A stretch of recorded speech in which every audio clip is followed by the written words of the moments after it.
ಯಡಿಯೂರಪ್ಪ ಮತ್ತು ಅವ್ರ ನಡುವೆ ಹೊಂದಾಣಿಕೆ ಅನ್ನೋ ಮಾತನ್ನ ಯತ್ನಾಳ್ ಅವರು ಹೇಳಿದ್ದಾರೆ. ಅದೇನು ಹೊಂದಾಣಿಕೆ ಅಂತ ಗೊತ್ತಿಲ್ಲ. ನೋಡಿ, ಯತ್ನಾಳ್ ಅವ್ರಿಗೆ ಅವ್ರ ಪಕ್ಷದಿಂದ ಉಚ್ಚಾಟನೆ ಎದಕ್ಕೆ ಮಾಡಿದರು?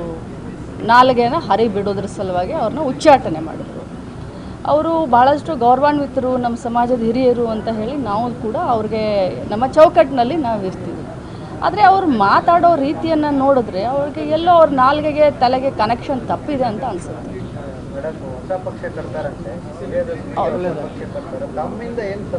ಅವ್ರಿಗೆ ಒಳ್ಳೇದಾಗಲಿ, ಭಗವಂತನ ಆಶೀರ್ವಾದ ಅವ್ರಿಗಿರಲಿ, ಅವ್ರು ಆದಷ್ಟು ಬೇಗ ಅವ್ರ ಹೊಸ ಪಕ್ಷವನ್ನು ಕಟ್ಟಿ ರಾಜ್ಯದಲ್ಲಿ ಸಂಘಟನೆ ಮಾಡಲಿ ಅಂತ ನಾನು ಬಯಸ್ತೀನಿ.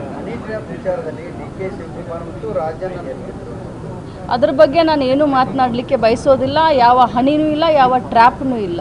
ಅವ್ರಿಗಾಗಲೇ ಪರಮೇಶ್ವರ್ ಸರ್ಗೆ ದೂರನ್ನು ಕೊಟ್ಟಿದ್ದಾರೆ. ಸತ್ಯಾಸತ್ಯತೆ ಹೊರಗಡೆ ಬರಬೇಕು. ಸದನದಲ್ಲಿ ಮಾತಾಡಿದ್ದಾರೆ ಅಂತಂದರೆ ಜವಾಬ್ದಾರಿಯಿಂದ ಮಾತಾಡಿದ್ದಾರೆ. ಅದೇನು ಸತ್ಯಾಸತ್ಯತೆ ಇದೆಯೋ ಅದು ಹೊರಗೆ ಬರಲಿ, ಆಮೇಲೆ ಅದಕ್ಕೆ ನಾನು ಉತ್ತರವನ್ನು ಕೊಡ್ತೀನಿ.